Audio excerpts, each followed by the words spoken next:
We've heard the story already a lot this season. Friday night games moving to Saturdays because there aren't enough guys in stripes to go around. Last week, one officiating crew had to do 2 varsity games Friday night because of the continued shortage of officials around the area. That's the focus of this week's Overtime Spotlight segment. It's very difficult right now. The numbers have continued to drop over the last few years. We've lost probably 30 to 40% of our football officials.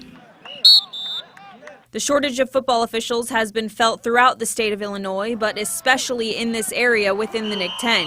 Jeff Carr is a retired Big Ten football official. He assigns NIC 10 officials to games. We've been recruiting people, and we actually have picked up, 8, 10 new people this year, which has helped, but we haven't gained any ground for what we lost. And because they can't get new officials, it's on the current crews to pick up the slack.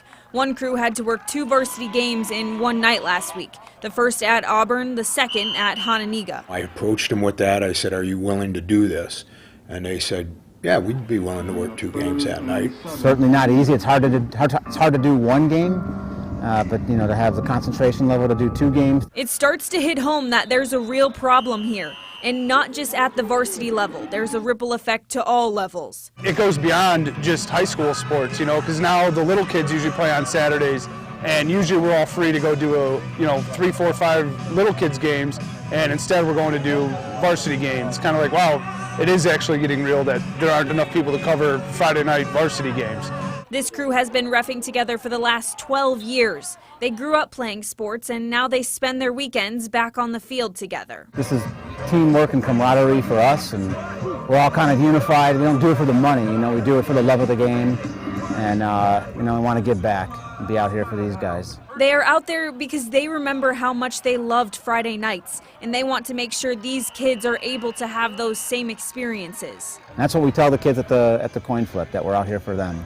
And that's what matters the most. We're here for the kids, and we're going to do everything we can because we remember what it was like to be a kid playing. There was no better time than competing with your friends on the field. So we're going to do everything we can so that the kids have that same opportunity we did.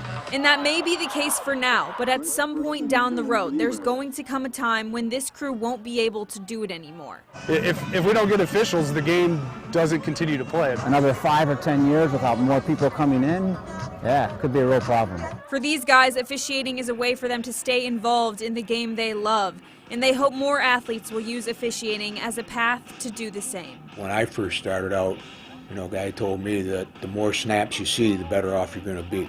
We got too old to play anymore, so the best way to get on the field again is to be an official.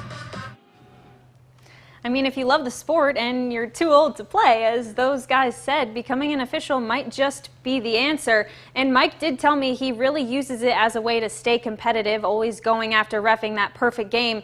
And they hope current athletes will do the same.